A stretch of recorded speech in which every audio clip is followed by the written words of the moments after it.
सुप्रभातम, जय श्री राम। बेटा, हमने महाभारत के 9 पाठ पूरे कर लिए हैं। आज हम 10वां पाठ पढ़ने जा रहे हैं। सभी बच्चे ध्यानपूर्वक सुने और अंत में प्रश्न उत्तर लिखें। मैं राजेश शास्त्री, G++ बैनी कुंगल। ध्यान दें।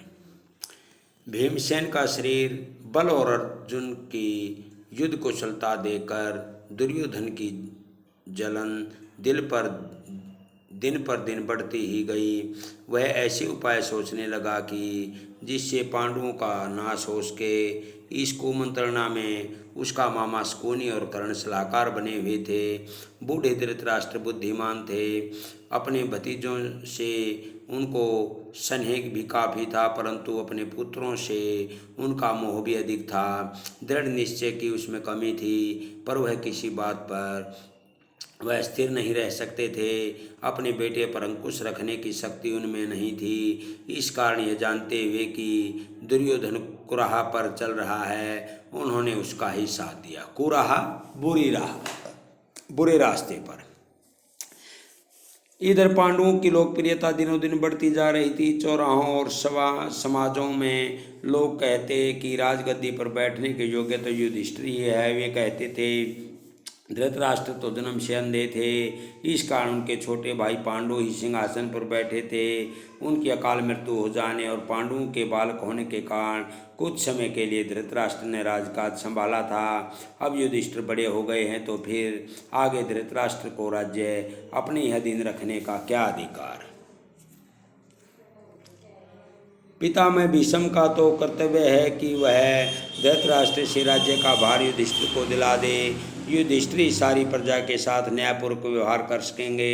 ज्यों ज्यों पांडवों की लोकप्रियता दिखाई देती थी, ईर्ष्या से वह और भी अधिक कुढ़ने लगता था। कुढ़ने लगना, कुढ़ना, किसी को मन ही मन महसूस कर रह जाना, अर्थात जलन, हर समय घुटन महसूस करना। एक दिन धृतराष्ट्र को अकेले में पाकर दुर्योधन बोला, पिताजी पूर्वासी तरह तरह की बातें करते हैं। जन्म से दिखाई न देने के कारण आप बड़े होते हुए भी राज्य से वंचित ही रह गए।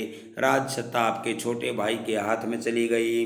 अब यदि युधिष्ठिर को राजा बना दिया गया तो फिर पीढ़ियों तक हम राज्य की आशा नहीं कर सकेंगे। पिताजी, हमसे तो यह अपमान न सहा जाएगा। ये सुनकर राजा धृतराष्ट्र सोच में पड़ गए। बोले, बेटा तुम्हारा कहना ठीक है, लेकिन युधिष्ठिर के विरुद्ध कुछ करना भी तो कठिन है। युधिष्ठिर धर्मानुसार चलता है, सबसे समान स्नेह करता है, अपने पिता के समान ही गुणवान है। इस कारण प्रजाजन भी उसी से बहुत चाहते हैं।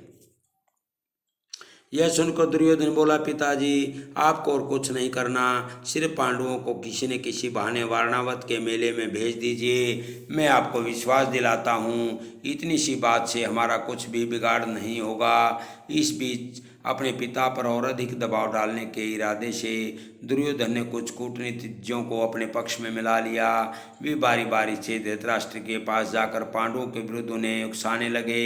इनमें कर्णिक नाम का ब्राह्मण मुख्य था, जो शकुनी का मंत्री बना। उसने धृतराष्ट्र को राजनीतिक चालों का भेद बताते हुए अनेक उदाहरणों एवं प्रमाणों से अपनी दलीलों की पुष्टि की। अंत में बोला, राजन, जो ऐश्वर्यवान है वही संसार में श्रेष्ठ माना जाता है। ये बात ठीक है कि पांडव आपके भतीजे हैं, परंतु वे बड़े शक्ति संपन्न भी। इस कारण अभी से चौकन्ने हो जाइए। आप पांडु पुत्रों से अपनी रक्षा कर लीजिए, वरना पीछे पछताइएगा। करने की बातों पर धृतराष्ट्र विचार कर रहे थे कि दुर्योधन ने आकर कहा, पिताजी आप अगर किसी तरह पांडवों को समझाकर वारणावत भेज दें तो नगर और राज्य पर हमारा शासन पक्का हो जाएगा।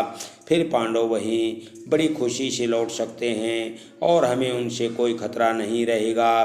दुर्योधन और उसके साथी धृतराष्ट्र को दिन रात इस तरह पांडवों के विरुद्ध कुछ न कुछ कहते सुनाते रहते और उस पर अपना दबाव डालते रहते थे। आखिर धृतराष्ट्र कमज़ोर पड़ गए और उनको लाचार होकर अपने बेटे की सलाह माननी पड़ी। दुर्योधन के पृष्ठपोषकों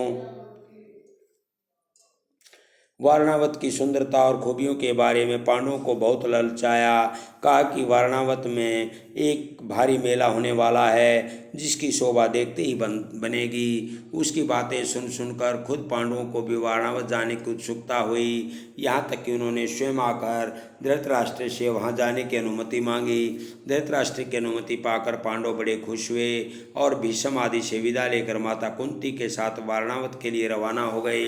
पांडवों के चले जाने की खबर पाकर दुर्योधन की खुशी की तो सीमा न रही। वह अपने दोनों साथियों कर्ण एवं शकुनि के साथ बैठकर पांडु तथा कुंती का काम तमाम करने का उपाय सोचने लगा। उसने अपने मंत्री प्रोचन को बुलाकर गुप्त रूप से सलाह दी और एक योजना बनाई। प्रोचन ने सारा काम पूर्ण सफलता के साथ पूरा करने का वचन दिया और तुरंत वारणावत के लिए रवाना हो गया। एक शीघ्रगामी रथ पर बैठकर प्रोचन पांडवों से बहुत पहले वारणावत जा पहुंचा।